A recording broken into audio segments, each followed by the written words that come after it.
bit of a theme developing with these Hunt for Red October. So back out again, back out very local, and back out in pretty dank conditions. So once again, the chances of a keeper probably going to be very low, but again, just using these moments just to explore. And I've been having a bit of a gander at this tree behind me. I think there probably is an image to be had here in better light, and I might actually take a couple of recce shots. I just love the contrast of the different colours of the leaves and the wet bark, and that's one thing that's kind of to our advantage today. It is quite a miserly day. Some light was breaking through earlier, but that seems to have been extinguished. So, but yeah, this tree here, so I might just handheld throw up a couple of sort of abstractly sort of images of different parts of the tree, because as I say, I just love the leaves, the different coloured leaves, that graduation of colour, and the bark of the actual tree itself. Now again, very mindful, I'd love to be able to sort of incorporate more of the tree into the picture, but getting in some of that sky, and it's very bright, very white, not really giving you anything, so really just picking out little details with the XT2 and the 18-135. So I'll throw up a couple of those images now, and then we shall wander through, or wander on through the murk.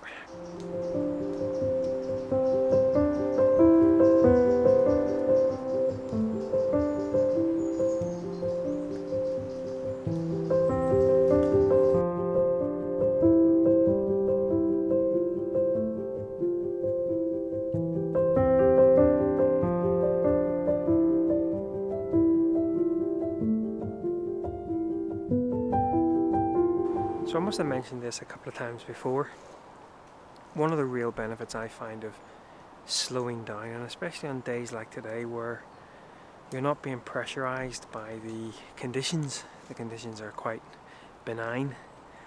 You're spending longer at a scene. You're really letting your eye adjust to the scene and just get attuned to the location. And that's exactly what has happened here. You know, I've just been shooting the tree. You saw a couple of little sort of what I like to call getting your eye in images there, and then that allowed me to sort of spend a bit of time just looking around the tree. And I came, as I was walking out, I mentioned before about the fact that we had some bright sky in the frame. You might notice the camera's at a bit of a crazy angle, and I'm actually trying to use that bright blown out sky to my advantage by pointing it directly up into the canopy and creating almost a light box type effect, with the light sort of shining through those leaves and the different sort of graduations of autumnal colour, and really just looking to pick out some of those curves and those shapes of the twigs and of the branches. And I quite like that, and again would not have really conceived it or thought about it if I hadn't have been just standing around here making a couple of sort of sketches and really just getting attuned to the specific location. So I like it. Now what I needed to do, hang on a minute, so I'm pointing the camera directly up into the canopy, and what I've had to do is I've had to actually well, there's two ways that I could have done this here. I either could have used it on, say, aperture priority and then used exposure compensation, but I'm actually shooting manually and just dialing in the exposure time, because if I let the metering take control, there's so much bright white sky going on there that it's going to underexpose things and give things a very washed out look. So what I'm doing is I'm actually manually overexposing that. Now, as I say, I'm just shooting manually, so I've ended up shooting probably about 2 stops over. Now that is obviously blowing out, completely blowing out the sky, but that's the effect that I'm actually going for, because all I really want viewable in the frame is those leaves and the translucent sort of light sort of coming through. So just a little technical tip there. Also, I think I spoke a couple of times before about the fact that I sent my ball head away to really write stuff to get fixed. I don't think they fixed it, because so this is on the L plate and it's all locked in, screwed in, and look,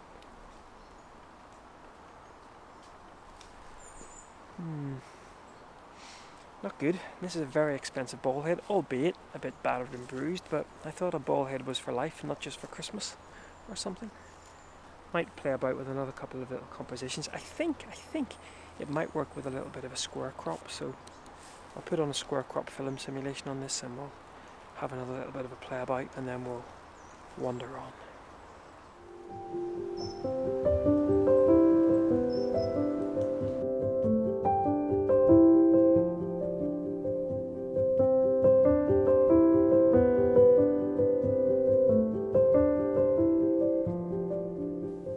So I quite like the concept of this image. It has had the desired effect in regard to the colour and the translucent nature of the leaves against the bright white sky. I'm just not sure the shapes work, especially in the bottom half of the image. I would have much preferred just this sort of twig by itself and this twig by itself, or even just this twig by itself. As it gets quite busy down the bottom side of the frame, I'm just not sure it works as well. But I certainly like the concept of it. So something more like this, perhaps a little bit cleaner, may have actually worked. And I'm a little bit sorry that I didn't see something like this in the field. But the nature of autumn, as we come to the end of autumn now, as I'm recording this voiceover, means that there will still be branches with leaves, some leaves still on them. And of course here in Northern Ireland we get our fair share of bright washed out white skies, so there's still a chance to maybe capture a more pleasing image and certainly closer to what I had in mind. But this is not a bad start. So just wandering up along the path here, and I'm not going to make an image here, but I just thought I would highlight something as I was wandering and thinking. Obviously as you're walking through woods you're going to come across different areas of shade and light, and anytime I kind of break through or there's a little break in the canopy, I always afford myself time just to stand and look around, because of course the light penetrating the canopy is going to provide some lovely sort of, especially if it's like now it's not great light, but at least it's quite even. Unlike me, where I'm a bit brrr. Anytime I come across an area where there is a gap in the canopy or a gap here in the tree line, I always just stop and look around. Even as I'm looking down here, there's nothing really to see down in here in terms of a composition, but you can already see the light, how it's falling on one side of the tree trunks, and it just sometimes can provide sort of an image where maybe there wouldn't have been an image before if the light wasn't sort of coming through. So just a little thing that I do myself. Anytime I come across a gap in the canopy, rather than just walking past it, I'll just stop, do a whole 360 a couple of times, and see whether there's anything that's kind of catching my eye. I did shoot this little scene behind me just with the iPhone, and that's one of the great things about the iPhone. Being able to sort of have a bit of a feeling as to an image before you get the main camera out. Now it can be, and I'm sure everyone who owns a smartphone, it can be a double-edged sword, because sometimes I'll make an image on here and I'll say to myself, it's okay, but I won't bother getting the main camera out, and then I'll go back home again and really wish that I'd got the main camera out. I think I've shown a couple of these images before that I'll put up on screen. This was one of those examples where I wish I'd got the main camera out rather than just the iPhone. So anyway, we'll wander on.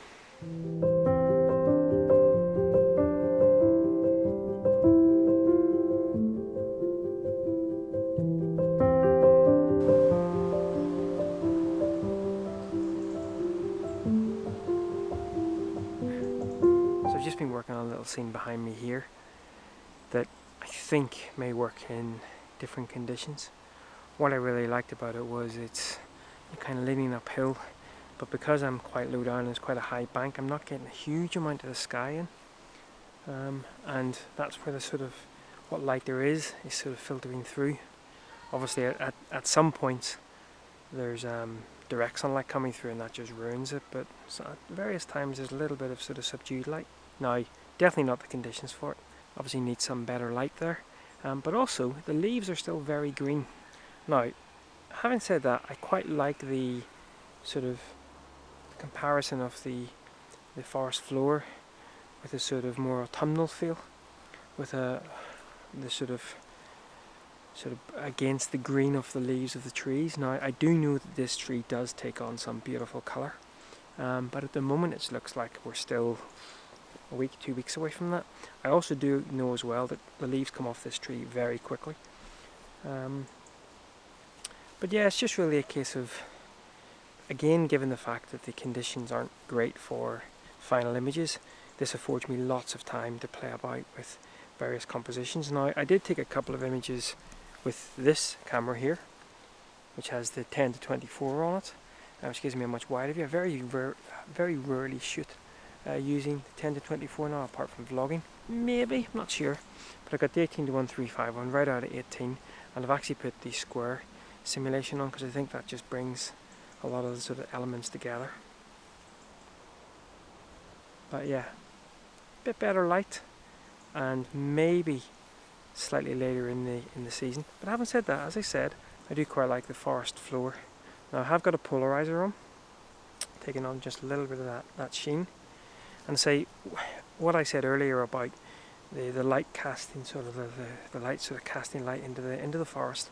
That's exactly what's happening here, because again I can see where there's light sort of on the right hand side of those trunks sort of coming through, and sort of everything in the frame seems to be kind of grappling up towards that light. So there is some different coloured trunks in there as well, which maybe sort of adds to the depth, but slightly better light, maybe slightly more autumnal colour in the canopy, and this may be something to come back to. Now the other thing I quite like about the frame is you have almost a Z, sort of a zigzag, coming from the bottom left around that tree on the right, then up into the middle of the frame, and then the other top of the other embankment. At least to my eye it maybe works, and then trying to kind of position the branches, the upper branches in the frame, sort of stretching across the full top of the frame. So, but yeah, this one potentially has legs, and I think I said in last week's or the previous hunt for Red October, this is exactly what I'm wanting to do, sort of pick up some potential compositions. Now it might not work out because we might miss the colour, we might not get the light, and even with the light it might not work, but always good to flex those compositional muscles. They need plenty of flexing. So despite my best efforts on location, I just couldn't quite get this scene to work. I was there for a good sort of 45 minutes, and I know I said at the time that there was potential here. Looking back at the images, I just not sure if there is. Now the light wasn't great, and of course the leaves on the trees were very green, but I think there's a couple of things that kind of really bother me. The overall busyness of the scene, number one. I think I said at the time it was the little sort of Z sort of curvature going up from left to right, and I still quite like that, especially in the portrait orientation. But I just think that the overall scene is just very busy, not helped by the two main dominating trees on the left hand side. So I don't think that it works. What potentially works the best, if I just get rid of some of these, at least from my perspective, is looking more on the left hand side here. I quite like putting things into black and white, even if I'm not intending to make it a black and white image, just to see texture, tone and shapes. And there might be something to be had here, sort of heading down around the tree, or potentially with this top left one here, just with the single tree. But overall, I just don't think that the scene works. So it's quite often what happens. You'll come back with the hope that you may not have captured an image that works on the day, but at least you've captured a composition that can work in the future. And then you come home and you realise, yeah, maybe not. Now that's not to say I won't go back again and try again, but just from these ones, I just don't think so. Right, back to the field.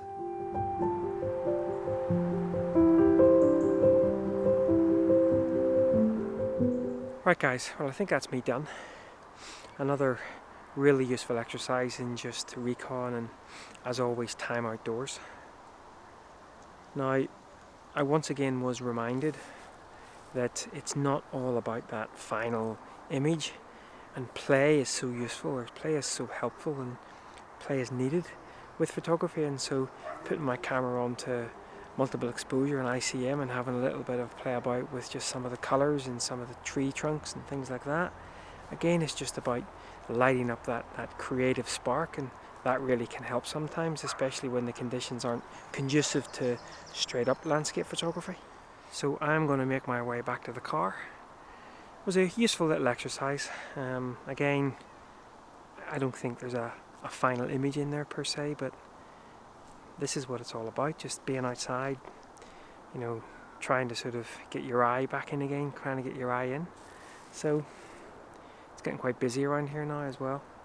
Dogs and little children.